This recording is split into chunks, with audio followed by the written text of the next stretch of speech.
Hello, welcome, नमस्कार सभी साथियों को। स्वागत करता हूं सभी के इस यूट्यूब चैनल पर जिसका नाम है study with PN Lodha. Rajasthan GK भूगोल की क्लास नंबर 20 आज हम देखने वाले हैं साथियों।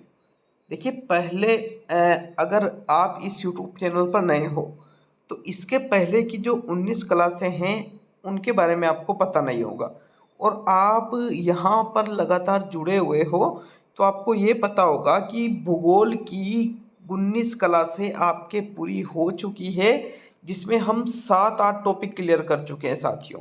हमारी जो क्लास नंबर 19 थी वो राजस्थान की प्रमुख फसलों से संबंधित थी।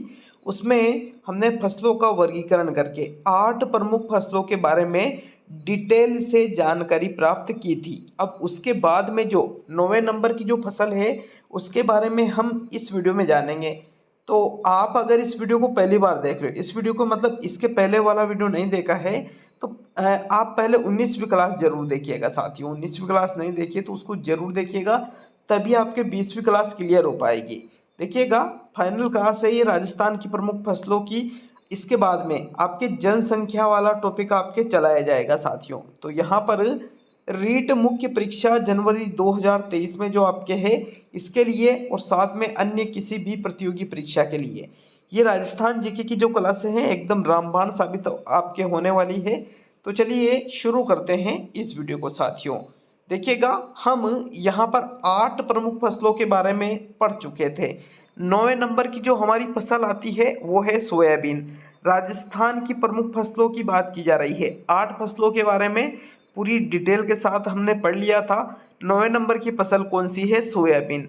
देखो सोयाबीन का पौधा भी कई सारे लोगों ने देख रखा होगा, सोयाबीन को भी देख रखा होगा।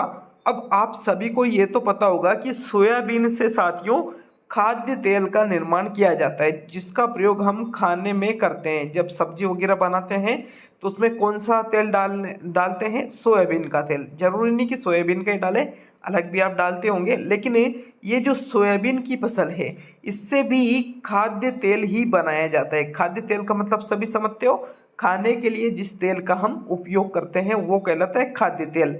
तो सोयाबीन का जो तेल निकाला जाता है वो भी खाने में ही यूज होता है साथियों। राजस्थान का सोयाबीन उत्पादन में देश में चौथा स्थान है। मतलब राजस्थान से ज़्यादा सोयाबीन का उत्पादन देश के 3 राज्यों में होता है। राजस्थान का कौन सा स्थान है साथियों? चौथा स्थान है। चौथे नंबर पे आपके राजस्थान आता है। इसको चमत्कारी फसल के नाम से भी जाना जाता है। किसको? सोयाबीन को चमत्कारी फसल भी कहते हैं। क्या कहते हैं? चमत्कारी फसल भी सोयाबीन को कहा जाता है साथियों। राजस्थान में सोयाबीन का सर्वाधिक उत्पादन 12 जिले में होता है। 12 जिले का नाम सभी ने सुन रखा होगा। जो राजस्थान का निवासी है 33 जिलों के ही नाम आप सभी ने सुन रखे होंगे। तो जो दक्षिणी पूर्वी भाग में जो स्थित जिला है 12 जिला साथियों, इसी जिले में सर्वाधिक सोयाबीन का उत्पादन होता है। कहाँ पर? राजस्थान में। देखो दक्षिणी पूर्वी भाग में ये आपके 12 जिला पड़ता है, और 12 जिला यहाँ पर देखिएगा दक्षिणी पूर्वी भाग आपका ये रहा साथियों। इसको ही हाड़ौती का पठार भी कहा जाता है, जिसमें मुख्य रूप से कितने जिले आते हैं? 4 जिले आते हैं। एक आपके 12 जिला है, एक आपके कोटा जिला है, एक आपके बूंदी जिला है, और एक आपके झालावाड़ जिला है। तो ये चारों ही जिले किस में आते हैं? हाड़ौती में आते हैं साथियों। और इन चारों ही जिलों में सोयाबीन का उत्पादन होता है, लेकिन सर्वाधिक उत्पादन की बात करें तो फिर ये आपके 12 जिले में होता है। कौन से जिले में होता है? 12 जिले में होता है। सोयाबीन का अनुसंधान केंद्र कोटा जिले में स्थित है, और इसका उपयोग किसका? सोयाबीन का जो उपयोग है वो खाद्य तेल, मैंने आपको शुरू में ही बता दिया था, खाद्य तेल मतलब खाने के तेल में और औद्योगिक उत्पाद में सोयाबीन की फसल का उपयोग किया जाता है। खरीफ तिलहन के अंतर्गत राजस्थान के सर्वाधिक क्षेत्र में सोयाबीन की खेती की जाती है। देखो हमने 19वीं क्लास में देख लिया था रबी की फसल, खरीफ की फसल और जायद की फसल, ठीक है। और इनके साथ ही 8 फसलों को भी हमने क्लास नंबर 19 में देखा था। तो जो आपके खरीफ की फसल है जो साथियों आपके बरसात में होती है, कौन से सीजन में? बरसात में ये होती है, जब पानी गिरता है उस टाइम पे, जैसे अभी वर्तमान में जो चल रहा है। तो इसमें सोयाबीन बो रखी है और साथियों इसको ही क्या कहते हैं, खरीफ की फसल कहते हैं इस टाइम की फसलों को। तो इसमें तिलहन के अंतर्गत, तिलहन का मतलब किससे लिया जाता है, जिन फसलों से तेल निकाला जाता है उन फसलों को क्या कहा जाता है, तिलहन वाली फसलें कहा जाता है। तो खरीफ की फसल में बरसात में तेल निकालने वाली जो फसलें हैं उसमें सबसे ज़्यादा क्षेत्र में कौन सी फसल बोई जाती है, सोयाबीन बोई जाती है। ये फैक्ट भी आपको याद रखना है साथियों। तो सोयाबीन ये आपके 9वें नंबर की फसल है। उत्पादन में राजस्थान का कौन सा स्थान है, चौथा। क्या कहा जाता है, चमत्कारिक फसल कहा जाता है। सर्वाधिक उत्पादन राजस्थान में का होता है, 12 जिले में। 12 जिला कहाँ है राजस्थान के, दक्षिणी पूर्वी भाग में स्थित है, जिसको हाड़ौती का पठार भी कहा जाता है। कौन कौन से जिले आते हैं, बारां, कोटा, बूंदी और झालावाड़। सोयाबीन का अनुसंधान केंद्र कहाँ पर स्थित है साथियों, कोटा में स्थित है। किसका, यहाँ पर सोयाबीन का उपयोग किस में किया जाता है, खाने के तेल में और औद्योगिक उत्पाद में इसका प्रयोग किया जाता है। जबकि अगर यहाँ पर हम बात करें तो खरीफ, खरीफ में मतलब जो बरसात में जो फसल होती है इसके अंतर्गत जो तिलहन, जिन फसलों से तेल निकाला जाता है साथियों, उसके अंतर्गत राजस्थान के सर्वाधिक क्षेत्र में कौन सी फसल बोई जाती है, सोयाबीन ही बोई जाती है। तो ये है आपके 9वें नंबर की फसल। चलिए आगे बढ़ेंगे, 10वें नंबर की फसल को देखते हैं जो कि आपके इसबगोल। इसबगोल का नाम आते ही सभी के माइंड में एक जिला आना चाहिए। कौन सा जिला, जालोर। कौन सा जिला साथियों, जालोर। कौन सा लोर, जालोर जिला आपके माइंड में आना चाहिए।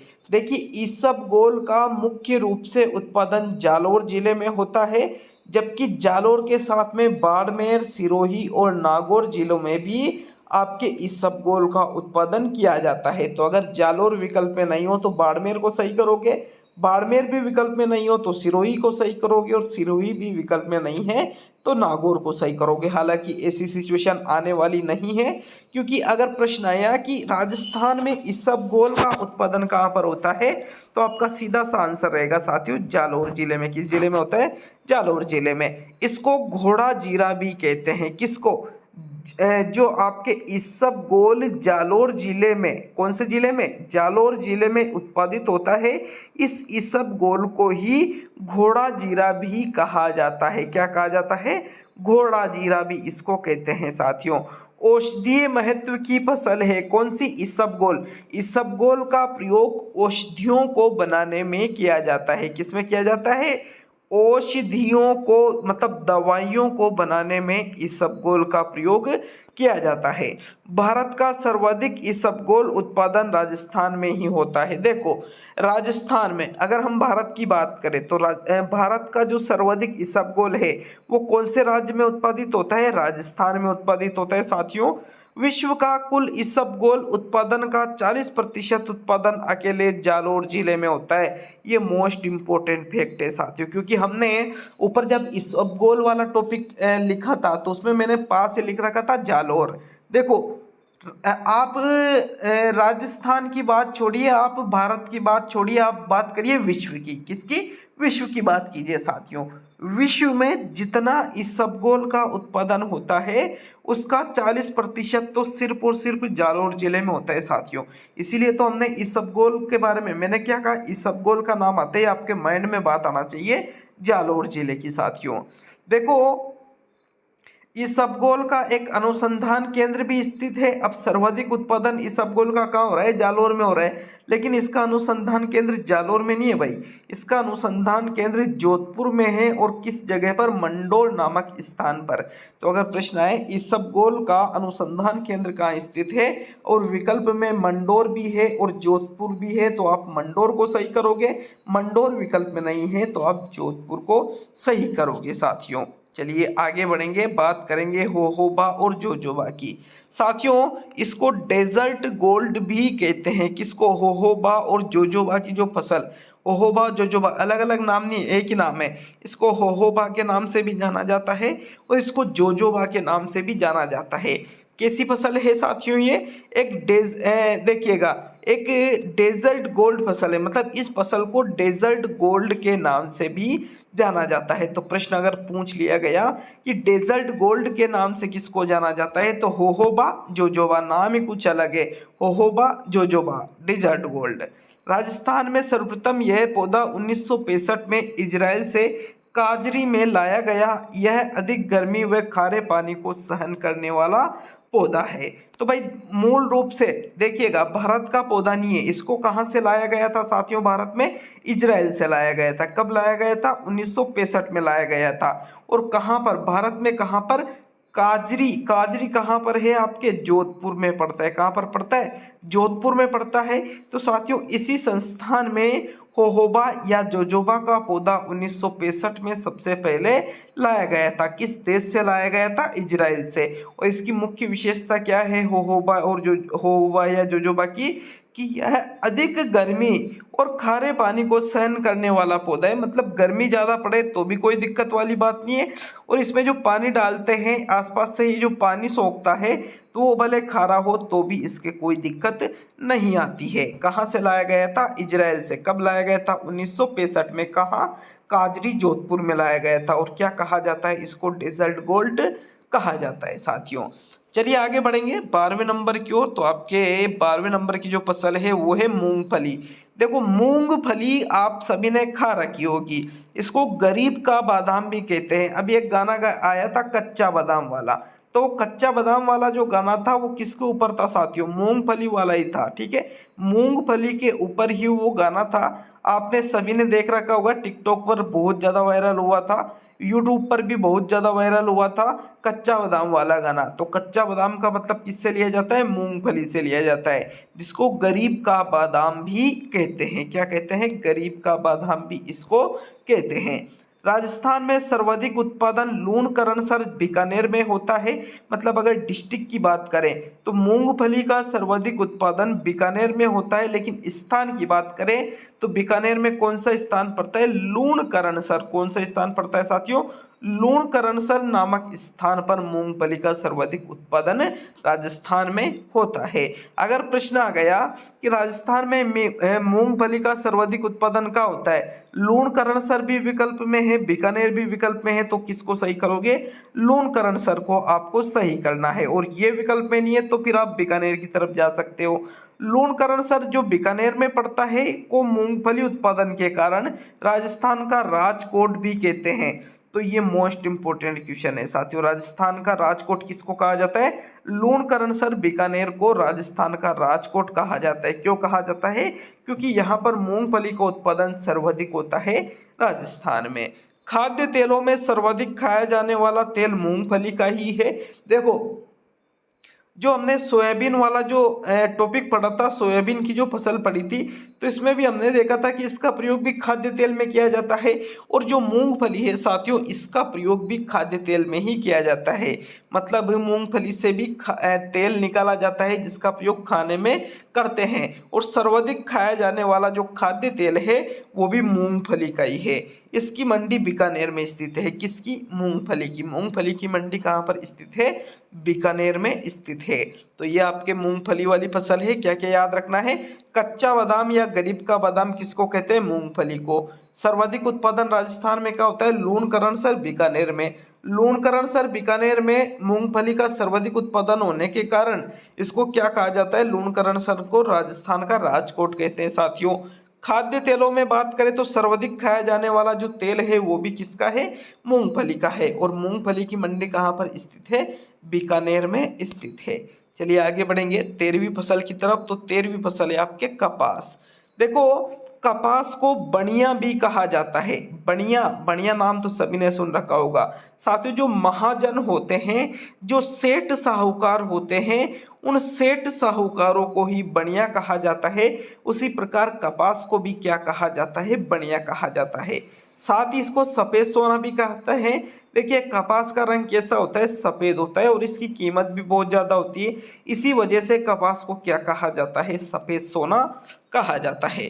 साथियों लंबी रेशे वाली जो कपास है इसको सर्वोत्तम कपास माना जाता है। जैसे कपास के भी अलग अलग प्रकार होते हैं। अगर कोई कपास लंबी रेशे वाली है तो ये माना जाता है कि वो सर्वोत्तम कपास होती है साथियों। राजस्थान का कपास उत्पादन में देश में 8वां स्थान है। मतलब राजस्थान से भी ऊपर 7 ऐसे राज्य हैं जिसमें राजस्थान से ज्यादा कपास का उत्पादन होता है साथियों, जबकि राजस्थान का कौन सा स्थान है, 8वां स्थान है। सर्वाधिक उत्पादन की बात करें कपास की, तो आपके राजस्थान में कपास का सबसे ज्यादा उत्पादन हनुमानगढ़ और श्री गंगानगर जिले में होता है साथियों। कौन से जिले में होता है, हनुमानगढ़ और श्री गंगानगर जिला। कहाँ पर पड़ता है हनुमानगढ़ और श्री गंगानगर, तो ये तो आपके हनुमानगढ़ और ये आपके श्री गंगानगर, इन दोनों ही जिलों में कपास का सर्वाधिक उत्पादन होता है साथियों। बीटी कपास का नाम नहीं सुन रखा है तो स्टार कर लीजिएगा, जिसको बेसिलस थ्रेंजेसिस के नाम से जाना जाता है। जीन परिवर्तित कपास है साथियों, यह मूलतः भारतीय पौधा है। कौन सा, कपास वाला साथियों, और इसका विकास सिंधु घाटी सभ्यता में हुआ था। तो बीटी कपास क्या है, जीन परिवर्तित कपास है, मतलब नेचुरल नहीं है, जीनों में परिवर्तित करके बीटी कपास का निर्माण किया गया है साथियों। चलिए आगे बढ़ेंगे, आपके 14वीं फसल देखते हैं जो कि है सूरजमुखी की फसल। तो यह रबी व खरीफ दोनों की फसल है, ये मोस्ट इंपोर्टेंट फैक्ट है भाई। रबी व खरीफ दोनों की फसल कौन सी होती है, तो सूरजमुखी की जो फसल है साथियों, ये रबी की भी फसल है और खरीफ की भी फसल है। मतलब इसको रबी में भी आप बो सकते हो और खरीफ में भी जो खरीफ की फसलें होती है उसमें भी आप सूरजमुखी को बो सकते हो साथियों। राजस्थान में मुख्यतः उत्पादन श्रीगंगानगर जिले में, झालावाड़ जिले में, कोटा जिले में और जोधपुर जिले में होता है। किसका, सूरजमुखी का। सूरजमुखी की भी खेती की जाती है साथियों। कहाँ पर की जाती है, गंगानगर, झालावाड़, कोटा और जोधपुर में। तो ये भी आपको अच्छी तरह से याद रखना है। चलिए 15वीं जो फसल है उसको देखेंगे, लेकिन सूरजमुखी के बारे में आपको क्या विशेष याद रखना है कि भाई ये रबी की भी फसल है और ये खरीफ की भी फसल है साथियों। नेक्स्ट बात करेंगे जैतून की, तो 15वें नंबर पे आता है आपके जैतून। देखो राजस्थान में जैतून का पौधा इजराइल से लाया गया था। एक और कौन सा पौधा इजराइल से लाए थे अपन, होहोबा या जोजोबा को भी कहाँ से लाए थे, इजराइल से ही लाए थे। उसी प्रकार आपके जैतून का जो पौधा है इसको भी कहाँ से लाए हैं साथियों, इजराइल से ही लाए हैं। राजस्थान में 7 स्थानों पर जैतून की खेती होती है। ये प्रश्न पूछा जा सकता है कि राजस्थान में कितने स्थानों पर जैतून की खेती होती है, तो भाई 7 स्थानों पर होती है। और राजस्थान में जैतून की 3 किस्में अवेलेबल है। कितनी किस्में अवेलेबल है राजस्थान में, जैतून की 3 किस्में अवेलेबल है, जिसका प्रयोग साथियों जैतून के लिए किया जाता है। जैतून को पूरी दुनिया में अमन का प्रतीक माना जाता है। जैतून की पत्तियां लेकर परवाज भरता पक्षी संयुक्त राष्ट्र संघ का प्रतीक चिन्ह है। तो ये मोस्ट इंपोर्टेंट फैक्ट है, जिसको मैंने बिल्कुल स्टार भी लगाया है साथियों।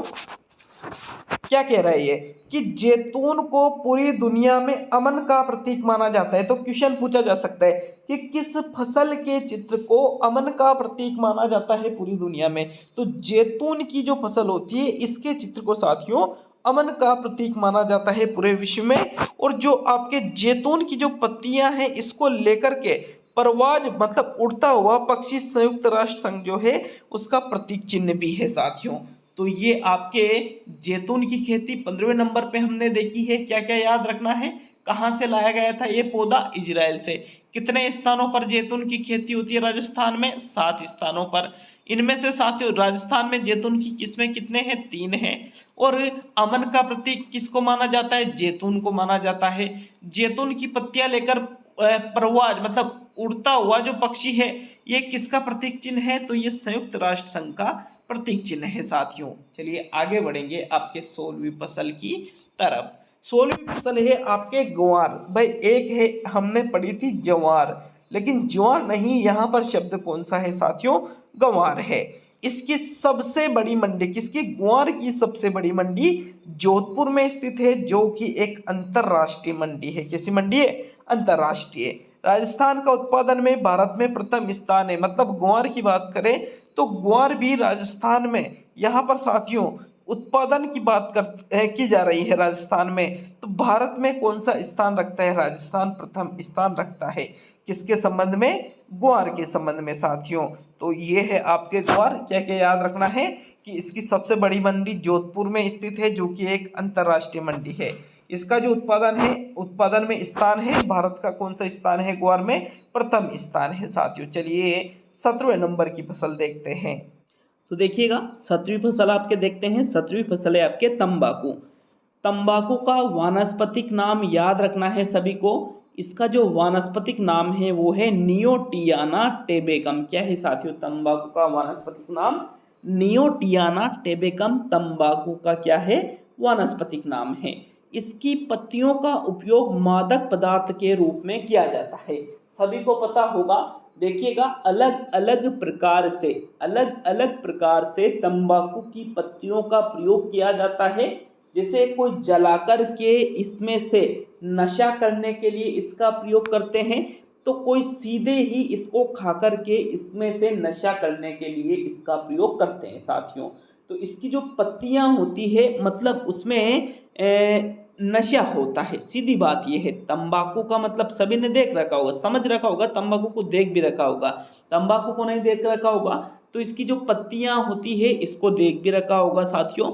तो इसकी पत्तियों का उपयोग किस लिए किया जाता है? मादक पदार्थ के रूप में किया जाता है। तंबाकू दिवस 31 मई को मनाया जाता है। तो ये चीज़ भी मैंने यहाँ ऐड इसीलिए की है ताकि आपको ये भी याद रखे, क्योंकि तंबाकू भी एक फसल है तो इससे संबंधित एक दिवस भी मनाया जाता है, तंबाकू दिवस। तंबाकू निषेध दिवस होता है साथियों, ये तंबाकू छोड़ने के लिए।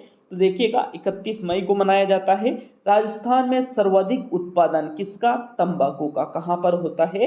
अलवर और झुंझुनू जिले में होता है। अलवर और झुंझुनू जिले, झुंझुनू किस में आता है? शेखावटी में। अलवर वो पूर्व की तरफ जिला है साथियों, बिल्कुल। तो ये जो जिले हैं इन दोनों ही जिलों में तंबाकू का सर्वाधिक उत्पादन होता है। क्या क्या याद रखना है तंबाकू में? वानस्पतिक नाम क्या है? नियोटियाना टेबेकम तंबाकू का वानस्पतिक नाम है। पत्तियों का उपयोग किस लिए करते हैं? मादक पदार्थ के रूप में इसका उपयोग करते हैं। तंबाकू दिवस कब मनाया जाता है? 31 मई को मनाया जाता है। और राजस्थान में सर्वाधिक तंबाकू का उत्पादन कहाँ पर होता है? अलवर व झुंझुनू जिले में तंबाकू का सर्वाधिक उत्पादन होता है। क्लियर है सभी के? तो चलिए आगे बढ़ते हैं साथियों। देखो यहाँ पर मैं जितनी डिटेल से पढ़ा रहा हूँ, मैं सिर्फ वो चीज़ें पढ़ा रहा हूँ जो आपके एग्जाम में आने की पूरे चांसेज है साथियों। हिंदी ग्रंथ अकादमी की किताब राजस्थान अध्ययन, हमारा राजस्थान जो आपके आरबीएससी की पुस्तक है, उनमें से ज़्यादातर फैक्ट्स लेकर के आपके लिए चल रहा हूँ और साथ में 3-4 किताबों का सहारा लेकर के उसमें से भी कुछ चीज़ें जो मुझे मिल रही है इंपॉर्टेंट, वो भी आपको इस वीडियो के माध्यम से इन वीडियो के माध्यम से जितने भी वीडियो आ रहे हैं इन सभी वीडियो में सारी चीज़ों को ऐड कर रहा हूँ साथियों। तो बिल्कुल नो टेंशन होकर के तैयारी करिएगा। और अगर आप नोट्स बना करके पढ़ रहे हो तो वो सबसे बेहतरीन है। जो भी यहाँ पर नोट्स बना के पढ़ रहा है, मेरी गारंटी है उसको कुछ अलग फायदा बिल्कुल निःशुल्क मिलने वाला है साथियों। चलिए 18वें नंबर की फसल की ओर बढ़ते हैं। तो आपके 18वें नंबर की फसल है अफीम। देखो अफीम को काला सोना कहते हैं, ब्लैक गोल्ड। काला सोना या ब्लैक गोल्ड क्यों?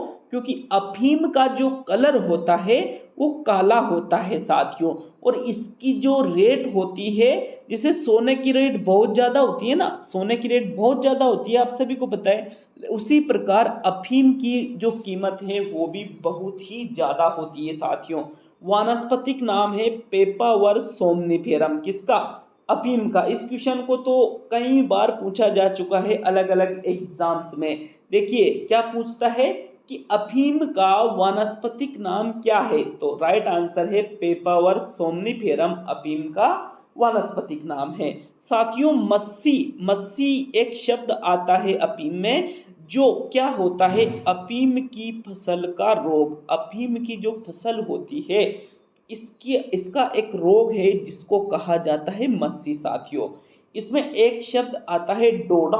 क्या आता है? डोडा। देखो अफीम के जो पादप मतलब अफीम के जो पौधे होते हैं, इसका जो कच्चा फल होता है, इसके पकने पर, इस कच्चे फल के पकने पर उसी को डोडा के नाम से जाना जाता है। जो कच्चा फल होता है, इस कच्चे फल में ही साथियों चीरे लगाए जाते हैं। क्या लगाए जाते हैं? चीरे लगाए जाते हैं। फिर उसमें से दूध जैसा कुछ पदार्थ निकलता है जो वहीं पर सूख जाता है और उस दूध जैसे पदार्थ को ही अफीम कहा जाता है साथियों। और उसको निकाल लिया जाता है और उसका कलर बाद में कैसा हो जाता है? काला। इसीलिए तो इसको काला सोना कहेंगे। देखिए आगे बात करें, जब ये फसल फसल क्या सॉरी जब ये फल यहाँ पर इनमें से अफीम निकाल ली, मान लीजिए इनमें से क्या निकाल ली, चीरे लगा करके अफीम निकाल ली। अब इन फलों को पकने के बाद में इनको क्या कहा जाता है, इनको ही डोडा कहते हैं, जिसमें से अफीम निकाली जाती है।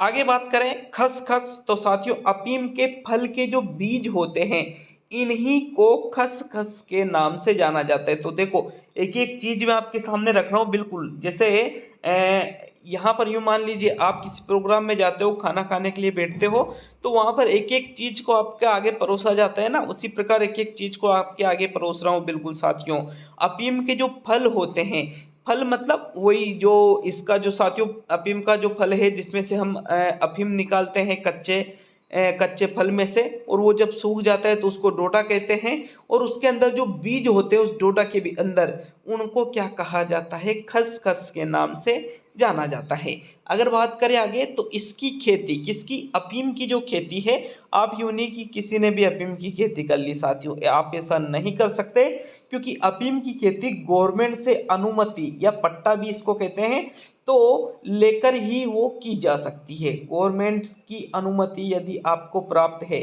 गवर्नमेंट ने आपके लिए पट्टे स्वीकृत कर रखे हैं, तो ही आप उतनी जितने जमीन में गवर्नमेंट ने बता रखा है कि भाई आप इतनी ही जमीन में अफीम की खेती करोगे, तो उतनी ही जमीन में आप अफीम की खेती कर सकते हो। और बाकायदा जब आप अफीम की खेती करते हो तो 3-4 बार सर्वेक्षण के लिए टीमें भी आती है साथियों गवर्नमेंट की तरफ से। नारकोटिक्स विभाग नाम सुन रखा होगा ना आपने, जो नशीले जो पदार्थ होते हैं उनसे संबंधित सारा ध्यान कौन रखता है, नारकोटिक्स विभाग रखता है। तो उनकी टीमें भी आती है, बाकायदा सर्वेक्षण करती है, और अगर थोड़ा बहुत एक पौधा भी अगर बाहर लगा होता है अलॉटेड जमीन से, तो साथियों उस पौधे को वो उखाड़ के फेंक देते हैं। इतनी ज़्यादा शक्ति होती है इसकी खेती में, इसलिए इसकी खेती आप बिना अनुमति से नहीं कर सकते, क्योंकि ये गैर कानूनी है। इसका उपयोग दवाओं के निर्माण व नशीले पदार्थों में किया जाता है। भाई अफीम से एक तो दवाएं बनती है, बहुत जो महंगी महंगी जो दवाएं होती है साथियों, जिनकी कीमत लाखों में होती है, उनका निर्माण अफीम से किया जाता है। और नशीले पदार्थों में भी अफीम का प्रयोग कई सारे लोगों के द्वारा किया जाता है, जिनके नशे की ज़्यादा आदत रहती है, जो हाई डोज वाला जो नशा रहता है ना, तो ये अफीम का प्रयोग करते हैं साथियों। राजस्थान में सर्वाधिक उत्पादन अफीम का चित्तौड़गढ़, प्रतापगढ़ और भीलवाड़ा में भी होता है। कहाँ पर, भीलवाड़ा में भी होता है, लेकिन आपको चित्तौड़गढ़ विशेष रूप से याद रखना है। चित्तौड़गढ़ विकल्प में नहीं हो तो प्रतापगढ़ को आपको सही करना है। तो ये आपके साथियों कौन सी फसल थी, 18वें नंबर की फसल थी अफीम। काला सोना या ब्लैक गोल्ड कहते हैं, वानस्पतिक नाम पेपावर सोमनिफेरम है। इस फसल में एक रोग लगता है जिसको मस्सी कहते हैं। डोडा क्या होता है, जब अफीम का जो पादप होता है इसमें जो कच्चा फल है ये पक जाता है, तो इसी को डोडा कहते हैं। इसके अंदर जो बीज होता है इसको खसखस कहते हैं। इसकी आप खेती गवर्नमेंट की अनुमति से ही कर सकते हो। प्रयोग किस में करते हैं, दवाओं के निर्माण में और नशीले पदार्थों में। सर्वाधिक उत्पादन इसका कहाँ होता है, चित्तौड़गढ़ और प्रतापगढ़ में। चलिए 19वें नंबर की जो फसल है उसको देखते हैं। तो 19वें नंबर पे आपके आता है जीरा। देखो जीरा का उत्पादन जालोर में होता है। जालोर में भी भीनमाल नामक स्थान, जसवंतपुरा नामक स्थान और रानीवाड़ा नामक स्थान, ये तीनों क्या साथियों तहसीलें हैं। इन तहसीलों में जीरे का उत्पादन होता है, और तीनों तहसीलें कहाँ की है, जालोर की है। राजस्थान का जीरा उत्पादन में व क्षेत्रफल की दृष्टि से देश में प्रथम स्थान है साथियों। मतलब भारत में सर्वाधिक जीरे का उत्पादन किस राज्य में होता है, राजस्थान में होता है। यह रबी की फसल है, मतलब जीरे का जो उत्पादन है ये किस फसल के अंतर्गत किया जाता है, रबी की फसल। जो सर्दियों वाली फसल होती है ना, जिसको रबी की फसल कहते हैं। जो बरसात वाली फसल है उसको तो क्या कहते हैं, खरीफ की फसल कहते हैं साथियों। क्या कहते हैं, खरीफ की फसल। भदवासिया नामक एक स्थान है, जोधपुर में पड़ता है। यहाँ पर जीरे की सबसे बड़ी मंडी स्थित है। कहाँ पर, भदवासिया जोधपुर में जीरे की सबसे बड़ी मंडी स्थित है साथियों। तो जीरा में क्या क्या याद रखना है, जीरे का उत्पादन कहाँ होता है, जालोर में। इसबगोल का उत्पादन भी कहाँ पर होता है, जालोर में। जीरे का उत्पादन जालोर की कौन सी तहसीलों में, भीनमाल, जसवंतपुरा और रानीवाड़ा। क्षेत्रफल और उत्पादन की दृष्टि से भारत में राजस्थान का जीरे के उत्पादन में कौन सा स्थान है, तो प्रथम स्थान है।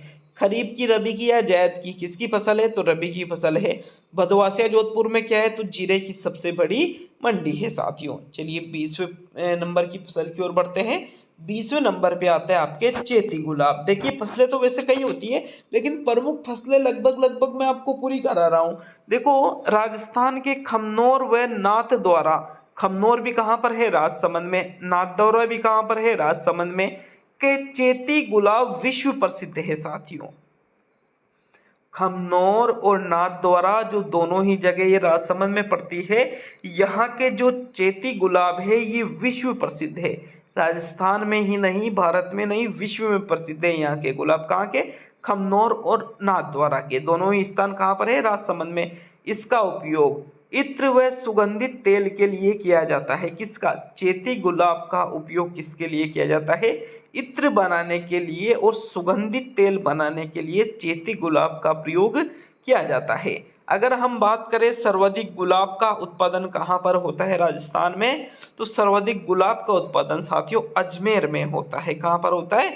अजमेर में। जबकि पुष्प मंडी एक पुष्कर अजमेर में भी स्थित है, और राजस्थान की सबसे बड़ी फूल मंडी मुहाना मंडी है साथियों, जो कि जयपुर जिले में स्थित है। ये जो लास्ट वाला जो फैक्ट है कि राजस्थान की सबसे बड़ी फूल या सबसे बड़ी पुष्प मंडी कहाँ पर है, तो ये जयपुर में है। जयपुर में कौन सी मंडी है? मुहाना मंडी साथियों।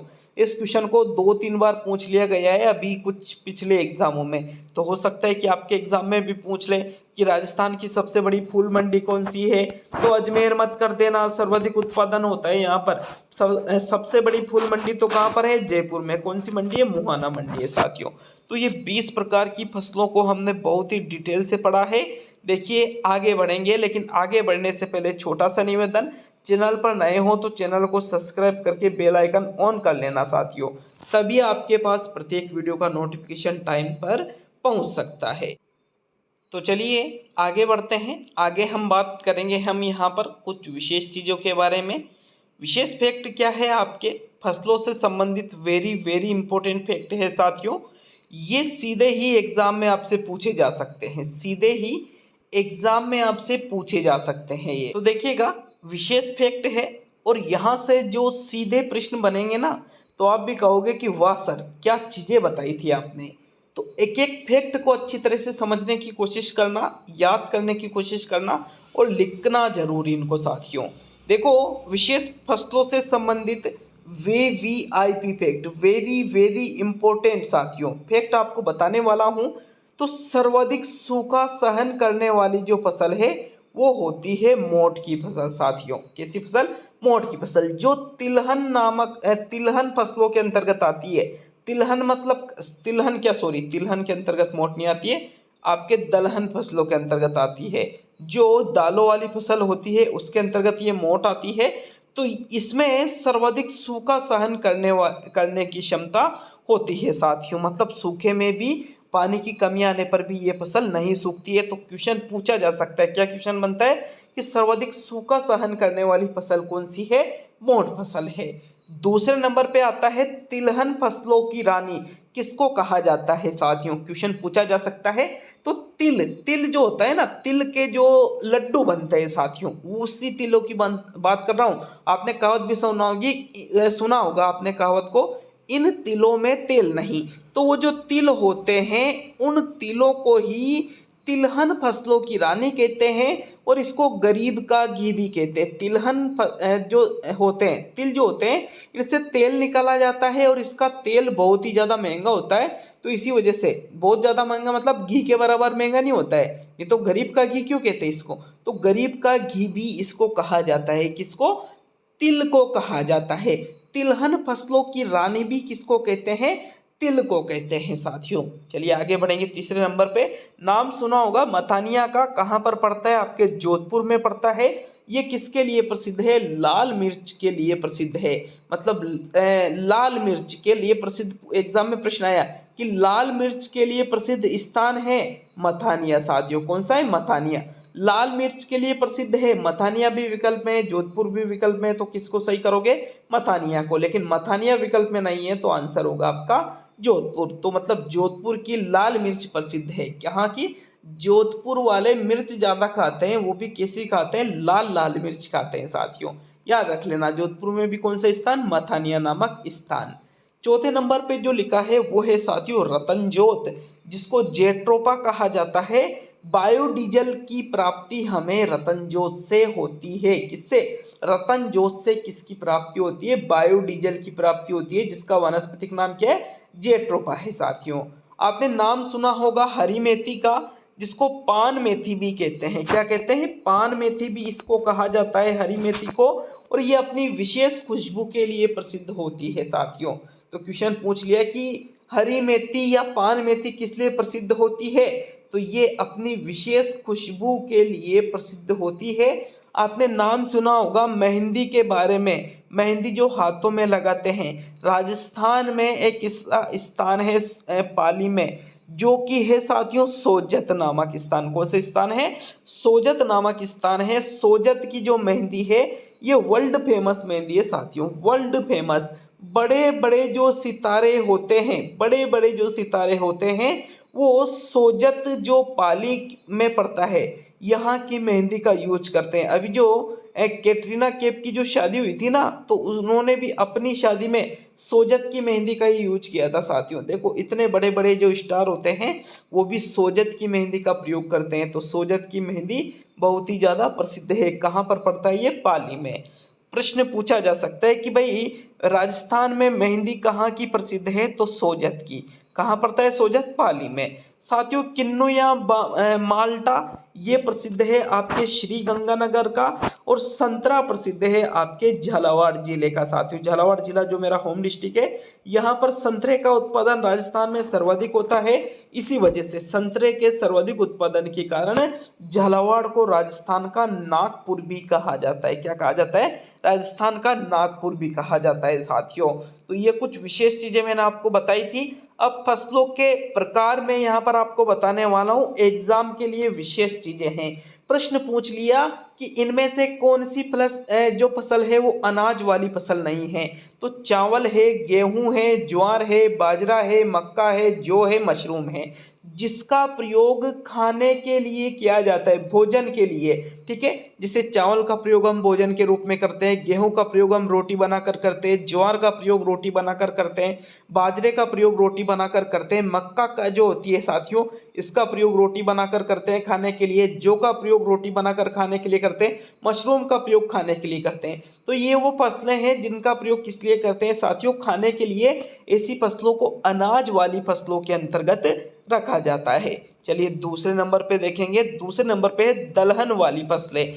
देखो जितनी भी जो दालें होती है आपकी, खाने जो आप सब्जी बनाते हो ना, तो उसमें जितनी भी दालें होती है उनको कौन सी फसलों के अंतर्गत रखते हैं, दलहन वाली फसलों के अंतर्गत रखते हैं। जैसे चना की दाल है, मूंग की दाल है, उड़द की दाल है, मटर की दाल है, मोट की दाल है। तो साथियों ये मोट मैंने ऊपर बताया था ना, मोट की दाल ये वही है, मोट फसल वही है जिसको सबसे कम पानी की आवश्यकता होती है साथियों। ठीक है, तो ये दलहन वाली फसलें। नेक्स्ट तीसरे नंबर पे बात करेंगे तिलहनी फसलें। देखो तिलहनी फसलें क्या होती है, जिन फसलों से तेल निकाल करके उसका उपयोग खाने के लिए या अन्य किसी कार्य के लिए किया जाता है, उन फसलों को कहा जाता है तिलहनी फसलें।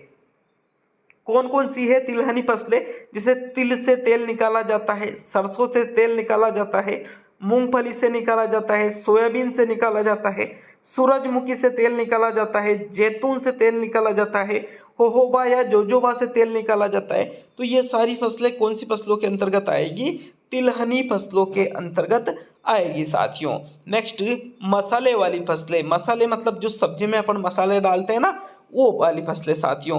तो इसबगोल भी मसाले वाली फसल है, धनिया भी मसाले वाली फसल है।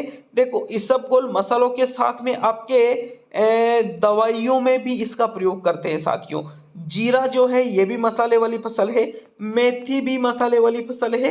अब आप कहोगे सर मेथी तो हरी सब्जी होती है तो इसको तो हम हरी सब्जी के रूप में खाते हैं। जी नहीं, सुगंधित मेथी मेथी की बात कर रहा हूँ, जिसका प्रयोग मतलब बहुत ही अच्छी सुगंध आती है इसमें, इसी वजह से इसका प्रयोग मसालों के रूप में करते हैं। तो ये मेथी अलग होती है। लहसुन जो है ये भी मसाले वाली फसलों में आती है। अदरक है, हल्दी है, तो ये सारी जो फसलें हैं ये किस में आती है? मसाले वाली फसलों में आती है। नेक्स्ट 5वें नंबर पे नकदी फसलें, जो साथियों जिनको बेच करके हम पैसे कमाते हैं, जिनका प्रयोग दवाइयों में इत्यादि में किया जाता है, नशे के रूप में, दवाइयों के रूप में, जैसे तंबाकू है, गन्ना है, गन्ने से शक्कर बनती है, तो शक्कर बनती है, डायरेक्टली पैसे बनेंगे। ग्वार है, अलसी है, अफीम है, रबड़ है, चाय है, कॉफी है, तो ये सारी फसलें कौन सी फसलों में आती है? नकदी फसलों में। तो ये आज का आपके फसलों की अंतिम क्लास थी। तो राजस्थान की जो प्रमुख फसलें हैं उनको भी हमने पूरा पढ़ लिया है क्लास नंबर 19 और 20 में। ये आपके जो 19वीं क्लास आपको दिख रही है साथियों, इस क्लास में यहाँ पर टच करोगे, ये प्लेलिस्ट है यहाँ पर, इसमें आप 1 से लेकर के 19 तक क्लासें देख सकते हो। तो बहुत बहुत धन्यवाद सभी का।